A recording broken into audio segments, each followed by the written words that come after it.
let's go to the White House press briefing. Good afternoon, everyone. And the Vice President is joining us. Packed house here today, and I have a very special guest with us, the Vice President of the United States. He'll deliver some remarks and take some questions. First, I just want to share remarks of my own. Democrats in Congress have officially shut down the United States government. House Republicans passed a nonpartisan, clean piece of legislation to extend current government funding until November 21st. But nearly every single Democrat senator voted against this bill. To be clear, this was the exact same bill that Democrats approved 6 short months ago in March, just adjusted for inflation.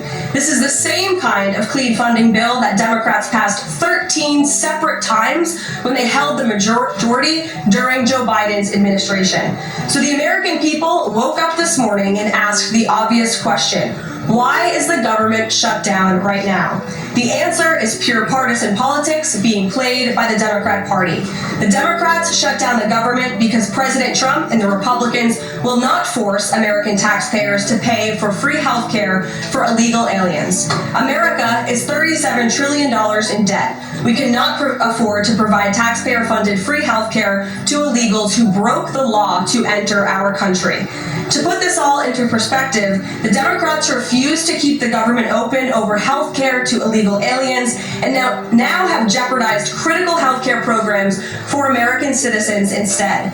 The Women, Infants, and Children program, community health center funding, Medicare treatment options, and other health programs are now all at risk because of the Democrats rejecting the clean CR. The most vulnerable in our country are being punished because the Democrats want to prioritize illegals over American citizens. And if Democrats actually cared about health care, they would applaud the actions taken by President Trump just yesterday in the Oval Office. He took a bold and massively popular action to improve our healthcare system. He announced the first agreement with a major pharmaceutical company, Pfizer, to lower drug costs for Americans. This is a historical achievement long sought by past Democrat presidents that only President Trump was able to get done. Also yesterday, while the Democrats were whining about health care for illegal aliens, President Trump signed a powerful executive order to supercharge American AI innovation and unlock cures for pediatric cancer patients in the United States.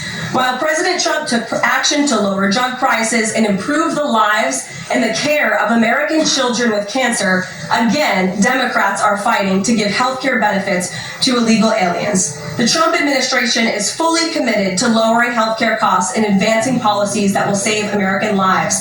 But right now, we need to keep the government open and funded. And individuals and organizations across the political spectrum, across the country, agree with the Trump administration and Republicans. The labor union leader, the Teamsters, Sean O'Brien, sent a very blunt message to Democrats over their destructive antics. He said American workers are not bargaining chips. Senators need to stop screwing around and pass the House-passed clean short-term funding bill. The U.S. Chamber of Commerce, the world's largest business organization, called to immediately pass the Republican clean CR, saying, quote, shutdowns are harmful to the economy, the American people, and our national security. And even Democrat Senators Cortez Masto and Fetterman acknowledged that their party is betraying the American people with this costly and chaotic Democrat shutdown.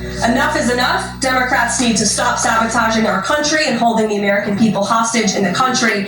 Democrats need to do their jobs. The American people want the government reopened, and this is proven in a New York Times poll showing that 2 in 3 Americans say the government should not be shut down by the Democrats, even if their absurd demands are not met. The president and Republicans are working very hard to reopen the federal government. The vice president here has been crucial in this effort. We encourage all Americans across the country, call your Democrat senators and encourage them to reopen the government. That's what President Trump and the vice president want to do. And with that, I will turn it over to our great vice president, J.D. Vance.